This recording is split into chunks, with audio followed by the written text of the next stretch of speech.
दोस्तों, यहाँ लोकसभा में सभी सांसदों का शपथ ग्रहण समारोह 24 और 25 जून को होने जा रहा है।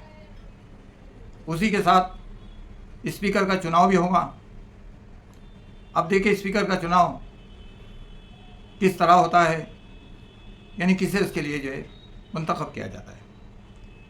अगर टीडीपी को रजामंदी के साथ एनडीए स्पीकर घोषित करता है तो ठीक, वरना ये भी हो सकता है कि दिगर घटक दल जो एनडीए में हैं और साथ ही साथ प्रतिपक्ष, ये सब मिलकर भी चंद्रबाबू नायडू के लिए ये पद का सुझाव दे सकते हैं, यानी बाज़ाब्ता चुनाव के ज़रिए भी वो स्पीकर पद हासिल कर सकते हैं। लेकिन अभी इसमें वक्त है और उस वक्त तक के विश्लेषण चलते रहेंगे, मगर अचानक महाराष्ट्र के हालात बदलते हुए दिखाई दे रहे हैं। महाराष्ट्र की हवा का रुख बदलता हुआ दिखाई दे रहा है और बिहार में भी हलचल बढ़ गई है, इसलिए कि इसी साल के आखिर तक सितंबर अक्टूबर में महाराष्ट्र के चुनाव होंगे और अगले साल की शुरुआत में 25 की शुरुआत में जो है बिहार के इलेक्शन होंगे। यहाँ शरद पवार, उद्धव ठाकरे और कांग्रेस की तरफ से एक मजबूत स्टैंड लिया जा रहा है और ऐसा लगता है कि शिंदे ग्रुप और साथ ही साथ अजीत दादा पवार को अपनी तरफ घुमाने की कोशिश की जा रही है। मालूम तो ये भी पड़ रहा है कि ये दोनों गटों के जो है या दोनों गुटों के सांसद इस वक्त उद्धव ठाकरे और पवार साहब के जो है कांटेक्ट में हैं। सिचुएशन किसी भी वक्त बदल सकती है और कोई भी रोक इख्तियार कर सकती है। ये भी हो सकता है कि इलेक्शन लगने से पहले यहाँ पर महाराष्ट्र की हुकूमत तब्दील हो जाए, वरना फिर असेंबली इलेक्शन में तो मजबूत पोजीशन के अंदर है ही।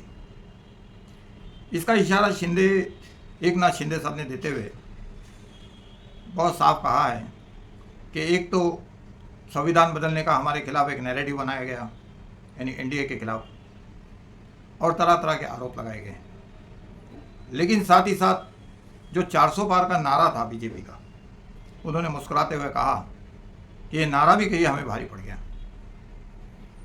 यानी ये भी जो है हमारे जो है पूरी तरह जो है बहुमत न लाने की वजह बन सकता है। खैर, ये बात तो कई दिनों से हमारे सामने आ रही है कि अजीत दादा पवार और शिंदे दोनों नाराज चल रहे हैं। इन्हें कैबिनेट मंत्री का जो दर्जा भी नहीं मिला और दूसरी तरफ तेजस्वी यादव ने दावा कर दिया कि हम इस बार विधानसभा में 2 गुनी रफ्तार से चलेंगे, यानी 78-79 अगर हमने लाया था तो इसका मतलब वो इशारा दे रहे हैं कि सरकार बहुमत में उनकी बनेगी। ये कॉन्फिडेंस जाहिर किया उन्होंने।